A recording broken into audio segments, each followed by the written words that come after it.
This is Champagne Confidential, where real conversations meet real life. We're a therapist And a lawyer. And longtime friends who are not afraid to talk about the things most people avoid. We're talking motherhood, relationships, work, pressure, and boundaries. Hard conversations. The kind you usually only have after hours. No scripts. No filters. Just honest conversations. So grab a glass. You're invited into the conversation. I think we might get some backlash here. Women are so sensitive and emotional. You're working so much harder for less. That leads to burnout. That doesn't make you a better person because you compromise yourself in the process. I'm very confident in what my fee structure is. So if they question it, I'd rather just say maybe we're not a good fit. Hi, Val. How are you today? I'm great. How are you? Good, good. I'm glad that we have some time today to have a little conversation. It's been a long week. And we have kind of I think, sort of an exciting topic to talk about. There's a lot to kind of unpack with this topic. We're going to be talking about why women in business tend to undercharge or undervalue themselves, which I know I've been guilty of in my life. And I know we've talked a little bit about it. I think it's a very common thing for women. And we're going to sort of unpack it all. So I love that. Yeah. Why do you think women undercharge? What do you think is underneath that? I think there are a few reasons, right? I think women by nature are taught to be maybe more, I would say, more emotional, less assertive, right? Men are more assertive, generally speaking, in business. So I think women act with their emotions. I think they feel bad, maybe, about overcharging. I know I'm certainly guilty of that. We have, in fact, I'm so guilty of that my office, who is wonderful, has made me really lay out strict price points and say, this is what this costs, this is what this costs, and I shouldn't really deviate from any of that unless there's an extenuating circumstance, you know, but I definitely, and I think if someone comes to me and I run my business on emotional connect, right, with my clients. So if I do feel that there's a need for a reduced rate, I'm guilty of doing it. I think we're just emotional beings. I also think that, women in general, I think it's all emotional. I do. What about you? I feel like our pricing and how we choose to kind of market ourselves in that regard is a boundary, right? Like if we are sort of making exceptions or undermining what we think we're worth, then people will see that as how we are. And I do think there's a huge behavioral component underneath it. As we all know, I love to analyze, the hell out of things. And I feel like this is one thing I was really thinking about is like, what is underneath it for people? And I think it probably varies depending on your experiences and just kind of what you've gone through in your own life and how it relates to you. I definitely think rejection or feeling like someone might say no or just feeling kind of intimidated in those types of circumstances where you're setting a rate can be really challenging for women. I feel like, it's important to look at sort of like the whole picture here because we have kind of, let's say you have a life experience early on that kind of relays to you that if I charge a certain amount or I feel a certain way about charging a certain amount that, that makes me greedy or that makes me, selfish or whatever the case may be based on our experiences. Maybe somebody told this to you, maybe society told this to you. Now you've kind of created this belief around that, right? And it becomes how you live your life, how you just interact with others, how you respond to things from that space of that belief. So in order to sort of work on that or kind of reframe yourself around that, you have to be able to see that as what it is. It's a belief. It's not a fact, Right. And I do think a lot of women kind of lean in on that boundary and allow people to sort of manipulate it, and we have to be really aware of that. I love how you mentioned setting up a price point because I feel like if you have a list of kind of what you're requiring, it leaves little wiggle room for people to sort of take advantage or for you to even feel put on the spot and then, sort of throw out what you originally thought because you feel bad. Right. And I think that's like what you mentioned, like sort of that emotional piece that comes in for sure. I also think there's a little bit of like an imposter syndrome. I know at Yes. least for me, when I started my business, I was much younger, right? And just breaking into the business that I'm in, a small business, being an attorney, planning people's estates. I always felt like I was much younger, right? So Mm, here I have youth, right, age, and then I have my gender as female in, I would say, at that point, a predominantly male driven business. hmm. And I think I always felt a little bit like I was playing dress up initially, right? So here I am trying to give advice to older people. I mean, unfortunately, I'm not there anymore. Yeah, yeah. Now that's not the case. But back then, and I think that also played a part, right? I was maybe a little intimidated Hmm. by my clients to the point where I know that I know what I'm doing and I know I'm going to be able to help them and give them great advice. But at the same time, I couldn't imagine charging fees because it made me nervous and uncomfortable, if that Hmm. makes any Yeah, sense, yeah.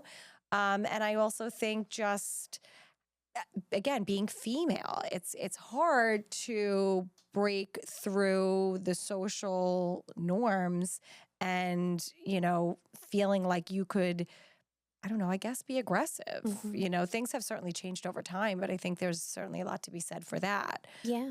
How do you feel you've changed since you've had this from the start of the business to now from Yeah. I mean, the imposter syndrome thing, I'm glad you brought that up because I do feel like that's a thing that pretty much everyone might Mhm. experience at some point in their careers where you work so hard for this thing that you're hoping to accomplish and then you finally accomplish it and then you're sitting there in the chair like, okay, wait, am I really who I say I am? Are people going to see through the fact that I'm doing this for the first time, right? And I feel like a lot of that is rooted in our, fear, maybe feeling like we're not safe in the situation or just feeling like it's a new space. I know for me, a big thing, like when I started sort of advertising online, was feeling like, oh my gosh, now people see me. Now it's visible. Now it's real. Like I've put this thing out there. What if I crash and burn and now the world is watching? It's like this kind of pressure that comes with it. Right. I do feel like over time, as I built my confidence in myself and my business, that sort of obviously kind of shifted and moved away from that.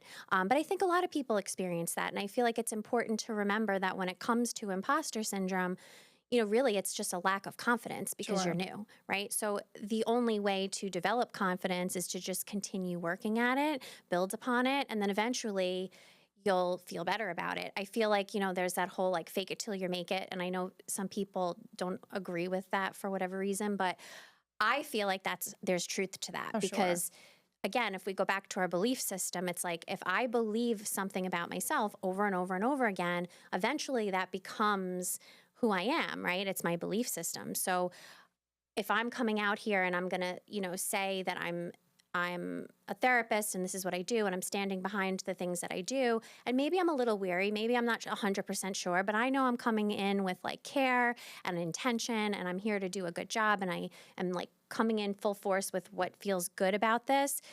That's all I can do. And eventually I will become more confident, I will feel more secure, and then it will show, Yeah. And so I just think it's one of those things that takes a little bit of time, but it's important to recognize what it is as it's happening because I feel like we sort of go through motions sometimes and not necessarily knowing what we're doing, right? That like, oh, maybe this is a little bit of imposter syndrome here. What can I do about that? Well, maybe I could say to myself, okay, well, this is new to me and I am putting myself out there and that is scary.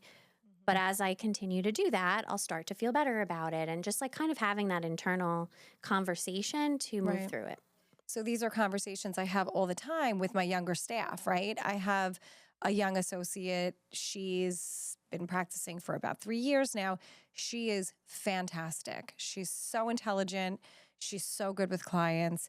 And every now and again, she'll come to me with an issue saying, I'm speaking with this other attorney and he's giving me a lot of pushback on X, Y, and Z. And I immediately know that it's his way of kind of, asserting over her or, Mm, showing his power. And I'm like, no, no, no, don't let him treat you like that. No, your worth, I feel like that is the same encounter you have when a client's asking you for quotes, right? If they immediately turn to you and say, that is outrageous, or why would I pay X amount of dollars, or so and so is charging less, you have to be confident in your quotes, and you have to Hmm. be confident in why. You have to, I think, have a comeback to explain, because I don't believe that, at least for you, for myself, for most people, people are not charging egregious numbers when it comes to the work that they're doing, right? I think that we all do our research. We know what we're worth. We know what, the local market is Hmm. selling. And based off of all of that information, you just have to stay confident in knowing your worth, why you're charging what you're charging. Sometimes I'm not even sure you need to give an explanation for it. Right. I mean, that's another thing. And I think the other issue is circumventing that. And when and if someone does question your fees, having a good comeback to explain, well, there's a lot involved in the cost, right? I mean, there are many things that people don't see: the education background, Hmm. the overhead cost. I mean, you're paying not only for a particular service or an hour or a moment or a draft of something, you're paying for expertise, and you Sure. get what you pay for. 100%. So there's Yeah. that too. Yeah. Well, I remember you when we were chatting about this, you mentioned about like, online you can get legal Hmm. services, and similarly with therapy, there's. I won't mention exactly who they are, but there are like larger conglomerates that come up with, these ways to kind of access therapy, at a half of the cost, right? And you can get it anywhere in the country. And if you are someone that is, a clinician that's done the work and has researched like a little bit of the background of those companies, not to say that they don't have, I'm sure there's some diamonds in the rough when it comes to therapists through there, but they're not, following all of the criteria. There's definitely, I've heard a lot of complaints and things about that, about just the quality of care. And that's what you compromise when you compromise your price, right? Right. Like, you're not going to be able to give the quality work that you would if you were just focusing solely on quantity and just trying to kind of like pump people out and get it going and make quick money that way. So I feel like, people tend to see through that. And if they don't, or they don't see the value in your work, then they're not the clients for you. Right. That you want to be getting the clients that value your expertise, why you do what you do. And I feel like I know we're kind of speaking more from like our professional careers, but I feel like it really kind of goes across the board with any kind of business that you're operating, right? If you are selling t-shirts somewhere and you are putting out a price for your t-shirt, but now you mark everything half off. Someone comes in, they buy a whole bunch of t-shirts, and maybe you make that sale and it's a good day, sort of, right? But you compromise the value now. Right. Now everyone knows this is what what they could get potentially. They could find it at TJ Maxx or whatever the case is, right? Hmm. And you've sort of like compromised your value in the process, lost sight of the mission. Right. And I feel like that's where it can really hurt your business ultimately. Sure. And I think, kind of playing off of that, when you think about what you're charging, right? Hmm. Especially, again, getting back to our professions, and I'm sure a lot of different professions can relate, or, I talked to you about this when we did construction on our Mm. home. We worked with a company that at the time, I mean, we were renovating an entire home. So we tried to work with someone who wasn't unbelievably pricey, but at the same time, I do feel that, that was a poor choice, because we went with someone who quoted far less than a few others. Mm. And I mean, this story is a sob story, but he ended up stealing money from us. I mean, a lot of money. So we ended up paying that much more Hmm. in the long run. So you definitely get what you pay for. I mean, we have LegalZoom. I can throw that out there because I do all the time on my radio show.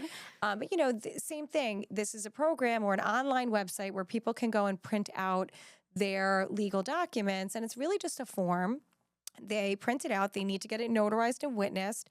We won't even do that. If it's not our document, we're not going to put our name to something that was printed off the internet. But recognizing that, I think they pay like $200 for this document. We spend half of the time correcting those Mm. documents and what happens after the fact, right? Because they're so messy and poorly written, it's amazing to me that people are confident with things like their house that they've spent their whole lives paying off a mortgage, or their 401k, their investment accounts. They've spent so much time accumulating this wealth, and they're so almost willy-nilly with letting it pass Mm. with this piece of paper that really means nothing. You definitely get what you pay for. And I find it interesting that people are willing to be so relaxed or laxed with, Right. with what they do and how they do it. I mean, I think that's to be said for everything. And then recognizing, what does that do to your profession overall, right? Mm-hmm. If I'm Mm. undercutting and I'm devaluing my services, and I'm telling clients I will prepare these documents for you at 50% off, especially comparing it to what my other, what the competition is Mm-hmm. charging. What is that doing to the competition? All that's doing is telling them, okay, well, now they need to drop their prices. And holistically, we're just kind of, Sabotaging each other. yeah, which I don't think any of Yeah. us really wants to do. Right. Right. So that's something else to think about. Yeah, no, that's a really, really good point. I never thought of it like that. Because then you're kind of setting the precedent for everyone else, and then everyone else feels this competition to almost lower their prices rather than, raise them, which is Right. the opposite of what we would want. Sure. Um, yeah, I think, I find myself sometimes in this sort of ethical dilemma, and I'm sure you can relate to this in some aspects too, where, I'm doing work that's considered healthcare, right? And there's a level of necessity that comes Hmm. with that. And I think I've mentioned this before, just that the stigma around my profession, which is that, this field, you don't make a lot of money. Money should not be the focus. The focus is helping people. And listen, I am all about helping people. That's why I opened this practice. I wanted to be able to help people on a wider scale. That's why I'm doing this podcast. I want to be able to help people on a wider scale.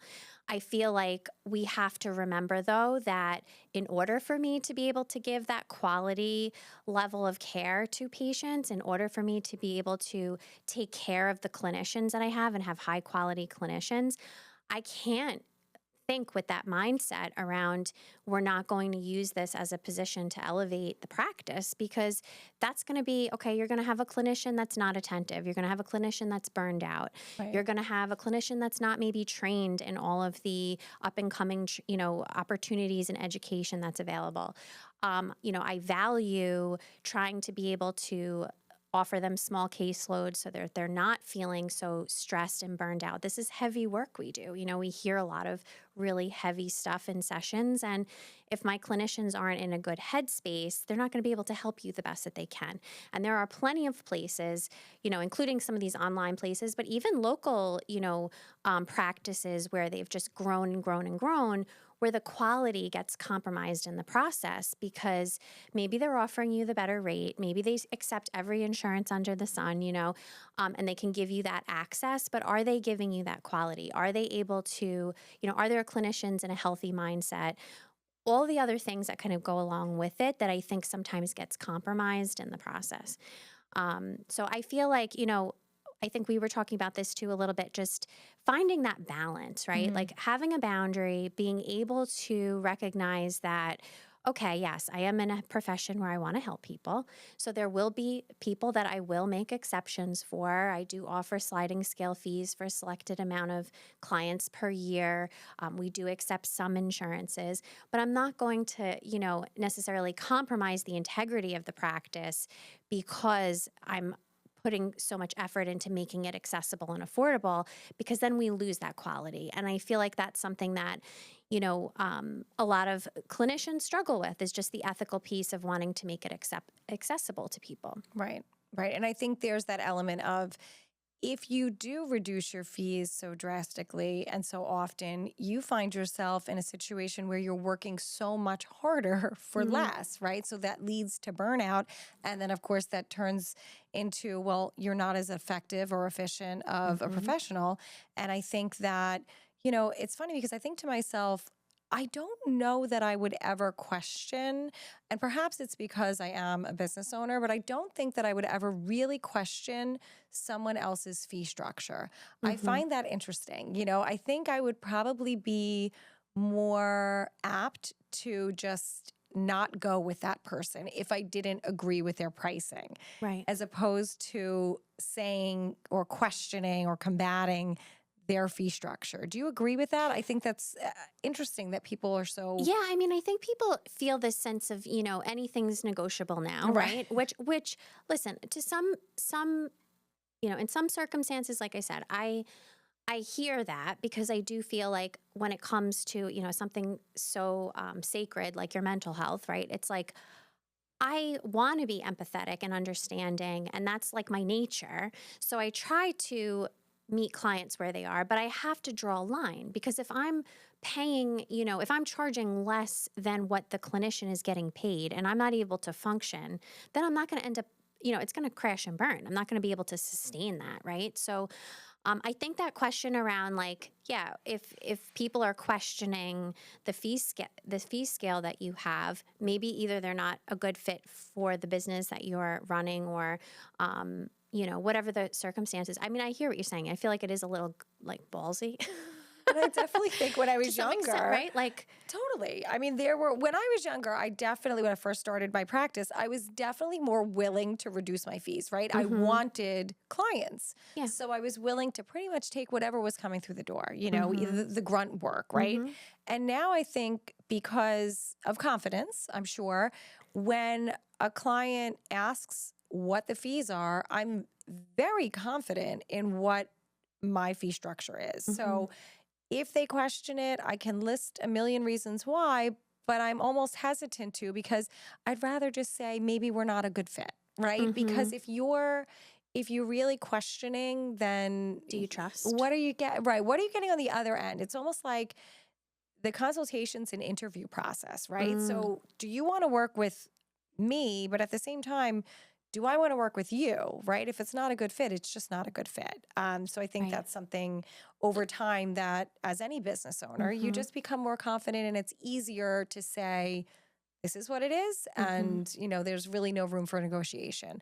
I mean, again, I say that also after saying that I'm certainly willing to work with clients. You know the difference, though. You Yes. know the Someone that's taking difference. advantage versus, yeah. Right. Someone who really can't, listen, part of my job is getting to speak with clients, getting to know them, getting to understand their background, why they're Mm-hmm. here, what are they looking to do, family dynamic. And I love that, similarly to you. I mean, you Mm-hmm. get to really know your clients. And I think for that, it's so helpful when it comes to deciding whether or not you want to move forward with these people. Part of what we do is really helping clients. And I think Right. that goes hand in hand in, okay, if you want to work with us, how can we make this work? Right. You Right. know? Yeah. Meeting them where they are to some extent without, again, compromising your integrity. Yeah. I think that's like that humility piece, right? Like, do people, I mean, I don't know, do women feel better as when they're, coming from this place of humility to offer a lower price?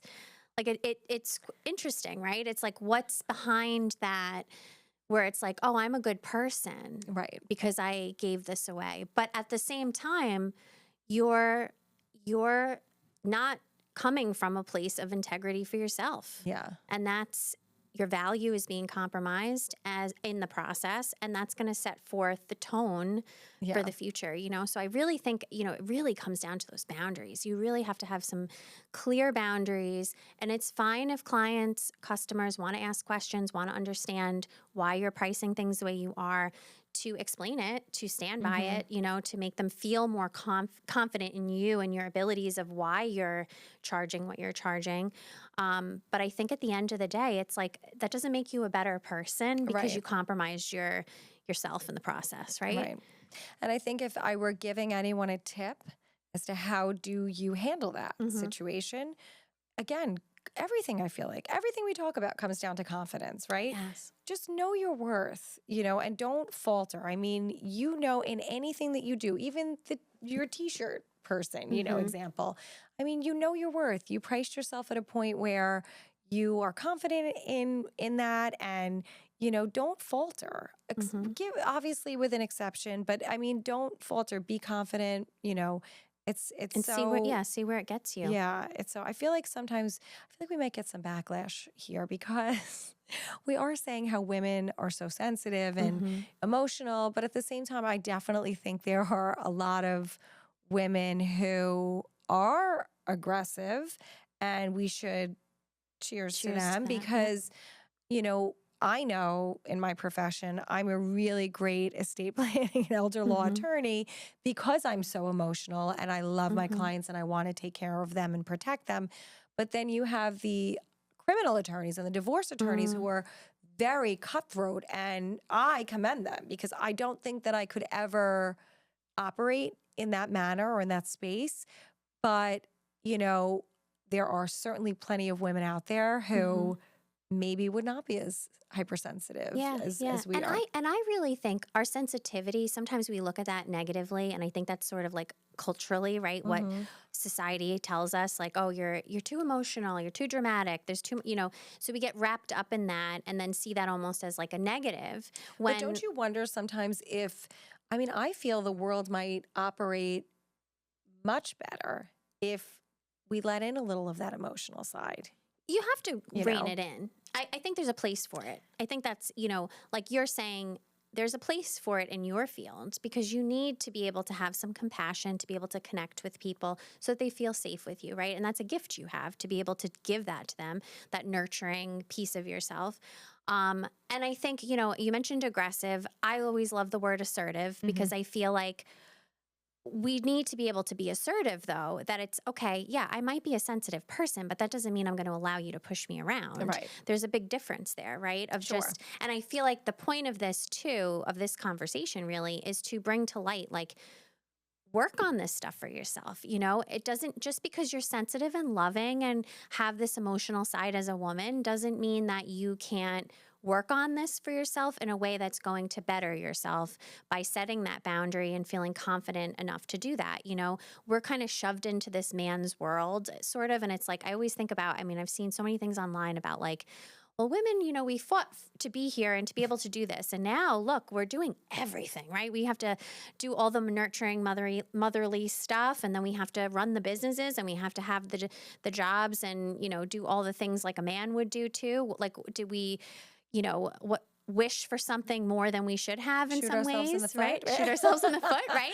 But there's some truth to it. But I also feel like it's the idea that like how far we've come to this point and how we have to sort of remember that, as we go through this, finding like we have to shift. We have to completely shift because this has never been done before, Right. right? We're in a place and time now where women have more rights, more abilities, more opportunities than ever before. And so we can do both. But that doesn't mean we need to do everything and be, completely overwhelmed by it, right? It's finding ways to find the balance in all of that.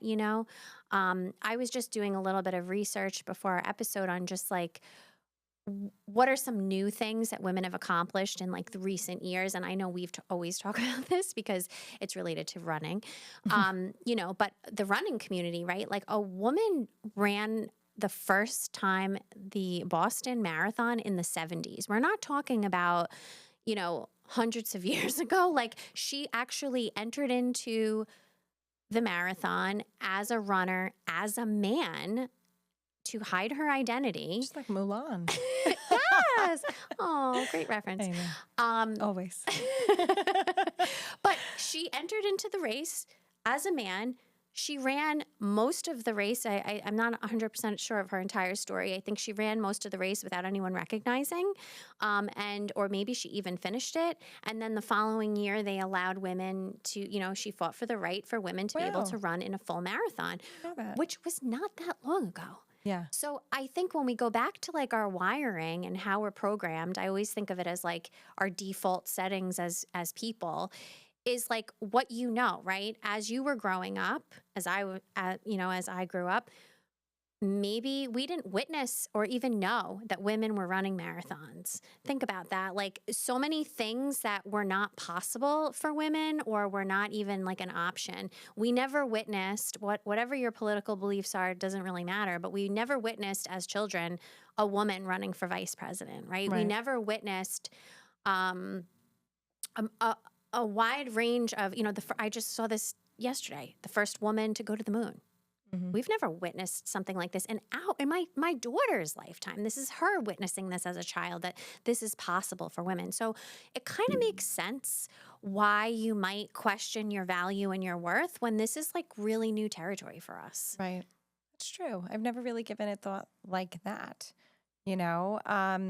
I mean, I go back and forth because, again, as a mom of boys, it's so important for me to not harp on the women power Hmm. aspect of life. I never want to be looked at as a female business owner, right? I think I want to be looked at as a business Mm. owner. To me, I don't like to harp on that, even though we've spoken about that the whole time. I just think it's important to kind of bridge that gap of you're right, right? There's been in our generation, there's so much that we haven't done or we haven't been able to do, and now we do. So maybe not focusing quite so much on the fact that we are females Mm. doing what we're doing versus we're all just doing the same thing. And actually, to honestly, to give men the same credit, I mean, my dad wasn't changing diapers. He'll be the first to admit Oh, it. yeah. I mean, my husband does. He did. He was Hmm. very hands on. In fact, he potty trained my youngest child. So I think that we are slowly Hmm. bridging the gap between males and Yes. females. And I love it. I think Hmm. that's great. I think that's a really good point because you can fall into this trap of victimization if you're not focusing on the achievements and the accomplishments and the Right. opportunities for us as people, right? Going back to that reference with the woman astronaut, it's the first African American astronaut to make it around the moon too, and he actually said that. He said, Hmm. "I don't want to be remembered for being the first Black astronaut. Hmm. I want to be remembered for what I'm doing for humanity." Right. And I think there's so much power in that, in just like shifting that focus around, yes, we do have to recognize where we came from and what we've accomplished and why we might have some of these, default settings that we Hmm. do have because we haven't always had these things, but being so mindful of falling victim to feeling Right. like, oh my gosh, because of this, now I can't succeed. Because look, we're sitting here right now in a position where we're both succeeding, right? So Right. that's the proof that it's available to every woman out there right now, that if you and I are doing this, there's potential for everyone to do it too. Sure. We are in a kind of a lucky time for that. So trying to just be mindful of those things, that maybe it's some things you need to work on for yourself and just understanding why you tend to undercharge and not kind of falling victim to that. Right. Right. I mean, definitely there's a place to acknowledge, right? Because we should acknowledge all of these great accomplishments and Absolutely. everything that these women have done over the past few years. But I think definitely focusing on, we're all in this together, respecting one another for whatever it is that we do. Hmm. And I think that's key. And the same thing with pricing for, whatever you're in the market for, making sure that you respect one another and understand, that everyone's just working really hard and, trying Yeah, to do the right. very best they can and acknowledging, we all have an empathetic side. And I think I would like to think that most of us are in our businesses for the right reasons. And, Yeah. No, I agree. I definitely agree. Have you ever been in a position, and I'm just like thinking about like a little bit about just, history in setting your rates and feeling confident in it, or like witnessing other people um, in situations where maybe they have a higher rate than you and you're like, I think I'm kind of better than that person, or they're sure, not even that good. sure. you know? All the time. Yeah. So, Yes.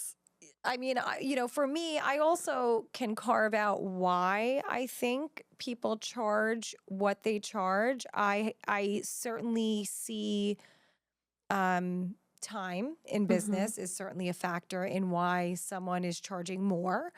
They definitely are more confident, right? Those people know that they can charge this and they're less maybe they're nearing retirement. mhm. Maybe quantity is not as important to them as quality. So I do respect that.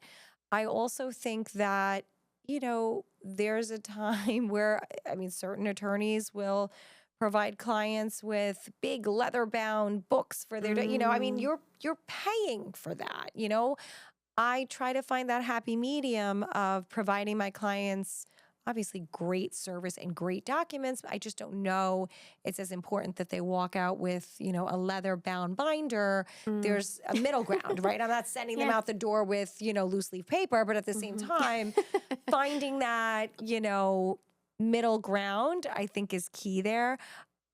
I also think it's, location based. I mean, Mm, definitely clients, are paying more if they're traveling to New York City versus Long sure. Island. I mean, I like to think most of my competition, we're all kind of on an even playing field. Hmm. I have price shoppers, come in all the time, self-proclaimed price shoppers. I mean, they'll say to me, we've met with three other attorneys and we're getting quotes and Mm, you know, I think that education is key. Explaining to them, look, this is what you could get for this price.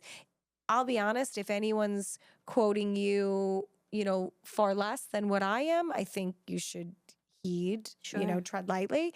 Um, if you're paying that much more, it's probably because you're getting some, I mean, do you want that? If you want this, listen, some people want it. Hmm. It's completely up to you. I mean, how does that work with you? Do you find that, especially location based, do you find that there are other professionals who are charging that much more than you Yeah, for I the mean, similar services? yeah, definitely similarly with location. Like Hmm. New York City does charge far more than Long Island. Um, Depending on specialties is always, to be considered. I try to find, a sort of a competitive rate to charge clients. Like I mentioned, I do try to make therapy as accessible as I can without compromising my quality. And that's where I think, I have to be okay with people saying, "I'm sorry, I can't afford that," and that's okay. That's Hmm. okay. There's a therapist for everyone, right? Right. So that's okay if that's not going to meet your needs and you can't work with us. I try to help people, in a way where they can feel supported and get what they need and meet them where they are. And sometimes that's not always possible. And I think that's a really important point to make because just because someone's not purchasing your product or purchasing, whatever it is that you're offering, maybe they're just not right for you. And that's okay. Yeah. Maybe that's not your market. Yeah, I totally agree. I think that, you know, you have to, like you said, there's a therapist for every client. There is an attorney for every client. Lucky for us, there's, competition in business. I think Hmm. competition drives us, right? Sure. If we were the only therapist and attorney in town, then why would we strive to be any better? Hmm. I definitely I have been interviewed by clients who will ask me, where did you go to school? Why did you get into this Mm, field? And I love those yeah. questions. I love to be able to explain myself. And I think that definitely more so than just simple fee. When I'm working with somebody, I want to work with somebody who I connect with no matter what I'm doing. Hmm. I have somebody I'm more apt to work with someone based on their personality than I am on their fee structure all the time, Sure. regularly, no matter what I'm doing. So I think there's something to be said for that as well. Yeah, no, absolutely. And avoiding, sabotaging yourself in the Right. process, right? If you're not marking, having certain parameters around what you're charging and just sort of letting everybody in, then you're not necessarily, giving yourself that opportunity to succeed. You're sabotaging Right. yourself. And I think, that's something to sort of, look, I mentioned this, I'll go back to the t-shirt analogy. It's like anyone can run a t-shirt shop or pick out the right t-shirts to put on the shelves, and maybe I think this is sometimes what business owners struggle with is like there's the person that works there that's great at the window display, is great at picking out which products to put out. And then there's the business owner who needs to be able to step in and take it to the next level, right? Be able to sort of stand outside of that. So I feel like that's where your pricing comes in. That's where, your marketing comes in to allow people to see the value. And that's something I think if you're a business owner to really think about, are you the person that can stand, or if you're starting to open a business or thinking about it, are you the person that can stand there and market yourself and stand firm in the product that you're delivering? Or are you the person that just loves doing the clinical work as a therapist or doing, selling the t-shirts, right? Because there's a big, big difference. And I think sometimes people are a little delusional in thinking that, just because you're really good at the sales pitch, that you're going to be really great at running a business. And it's not always the case. That's so true. Well, listen, I think it's time for our new segment. I'm excited. Sip, sip, or skip. I was just getting a little low, so I think that makes a lot of sense. Refill. And yes, today, what do we have? Okay. We have another one from Sparkling Point. Let's see, what is it called here? Okay, I don't know if I'm gonna, it's a brute. Method, how would you say that? Oh, goodness, we're butchering this here. Champenois. Oh, I like how you used your little French there. Yeah. I love the packaging, I will say. The mermaid is so beautiful. She's like a little feminine. I like that. So right? fitting for today. So fitting for today, all our female energy flowing. I have to say, I want to correct a wrong. I know last episode, I believe, we spoke about another Sparkling Point champagne, and I said that I had not been there, or maybe I said I had been there once. Okay. I actually was there 2 years ago. I did my office holiday party at Sparkling Point, and they were so kind, and they took us down below to show us how they make the champagne. They had us taste, different varieties, I guess, that they were going to be bottling soon. It was such a wonderful experience. I kind of love Sparkling Point overall because I do believe they're the only sparkling focused vineyard on Long Island, right? I think so. Yeah, I think you are right on that. They don't serve anything else, but they do pair everything with chocolate and cheese, and it's kind of we got to get out there. Treat. We really need to plan something. We do. But what would you say? I mean, if we're gonna sip or skip, cheers. Cheers. Let's take a big sip and see. Okay. Let's see.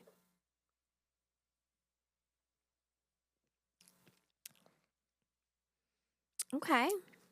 Rate it. Scale of 1 to 10. 1 to 10. Okay. I would say, I think last time I gave this one, I gave the Sparkling Point one we tried a 9 maybe. I think I would say like an 8. There's a little like of a snip to it. Is that the right? Yeah, snip. Snap? I don't know.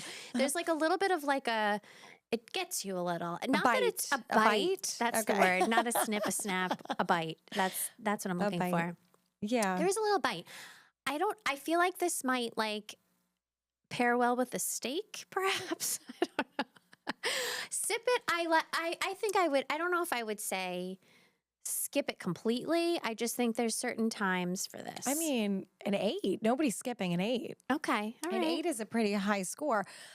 I don't dislike it. I think there's a time and place for it. Do you know what I mean by I think the issue is we had last week's, which was really great, stellar. Yeah, the Carnival. I think it was the really Carnival good. Rosé or something. So I think like if you're going to compare the two, this tastes a little more to me like your standard sparkling, right? Like I could think of a million different sparklings that I would have that taste very similar to this. So yeah, it's not unique, I would say, right? Like it's not my favorite. I'm going to give it a 6.5. Ooh, okay. All right. No, I'm not mad about it. If you brought it over, I would definitely. I mean, clearly we enjoyed it this entire I would episode. drink it. I just feel like I wouldn't. It's not your first choice. It wouldn't be the first choice for sure. Yeah. I mean, I think it's something we could have at. I'm trying to really think. I don't place it. You got to place it. It's like. It is. It's like something you would have. I'm saying a steak dinner, but I feel like it's like when you first get to dinner and you're like, oh, this is a celebration. Let's have a glass. before we have our wine or something. It's the celebration glass. It's the It's a glass when you celebration walk into glass. a wedding. Mm, The guy's standing there at cocktail hour and he's like, have a glass. Welcome to welcome. cocktail hour. And I'm not mad about it, right? Right. I'm No, like, it's a thank nice, you. it's That's a it's nice touch delightful. and I enjoy it, but I'm not having multiple. I I think that's the agree. key. Yeah. We're not having multiple, but I wouldn't skip it. I Yeah. would sip it. I would sip it too. I would sip it even at I think for me to skip it, it would have to be Like, below a 5. Yeah. yeah, I don't think 5 it's, and below. This I would sip 1 yeah, I'd have one or 2. or two. I mean, Or as today, we've had 2. we've had two. Well, anyway, all right. All Well, right, this is great. cheers. Cheers to To another great women episode. and to women, holding your own, being assertive, keeping your boundaries. We deserve it. Be confident. Confidence. Yeah. Yep. Cheers. Thanks for tuning in today. Please like and subscribe to our social media channels at Champagne Confidential Podcast.